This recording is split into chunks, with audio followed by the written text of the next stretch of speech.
সরবরাহের ঘাটতি দেখিয়ে ১৩০০ টাকার এলপিজি বিক্রি হচ্ছে ২৩০০ থেকে ২৫০০ টাকায়।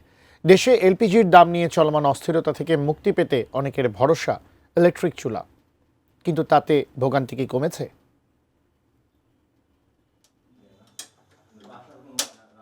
বিকল্প থেকে বিকল্পের খোঁজে লাইনে গ্যাস নেই, এলপিজি পেতে ভোগান্তি, তাই শেষ ভরসা এখন ইলেকট্রিক চুলা। শুধু রাজধানী নয়, পুরো দেশেই এক চিত্র।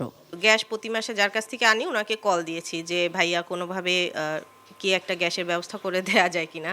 তো উনি আমাকে বলল যে আসলে এখন গ্যাস দেয়া যাবে না, আপনি যদি পারেন কিছুদিন শুকনো খাবার খেয়ে থাকেন, পাওয়ার দিয়ে তাড়াতাড়ি হয়তো রান্না করে নেওয়া যেত, কিন্তু কারেন্টের এইটাই দেখা যায় যে একটু ধৈর্য নিয়ে রান্না করা লাগে। গত সপ্তাহে দাম নিয়ে দাবি দেওয়ায় এলপিজি বিক্রি বন্ধ করেন ডিলাররা। কর্তৃপক্ষের সঙ্গে আলোচনার পর আবারও বিক্রি শুরু করলেও দাম নিয়ে নৈরাজ্য কমেনি। বিজলি কেবলস এর স্কিন কোটেড ইনসুলেশন আগুন প্রতিরোধী। বিজলি কেবলস, নিরাপদ আজীবন।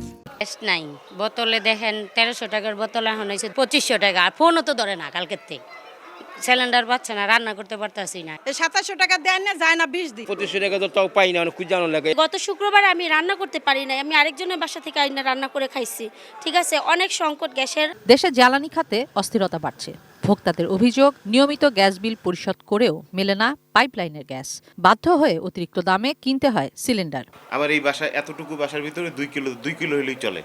সেইখানে ২ কিলোর জায়গায় আমি ৪ কিলো করছি। ৪ কিলোতে প্রতি মাসে ব্যাট ট্যাক্স সব কিছু মিলে প্রায় ৫০০ টাকার মতো কেটে নিয়ে যায়।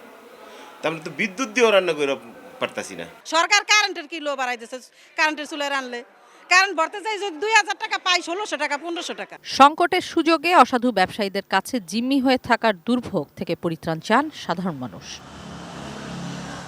কিশোর জাহান, এটিএন নিউজ, ঢাকা।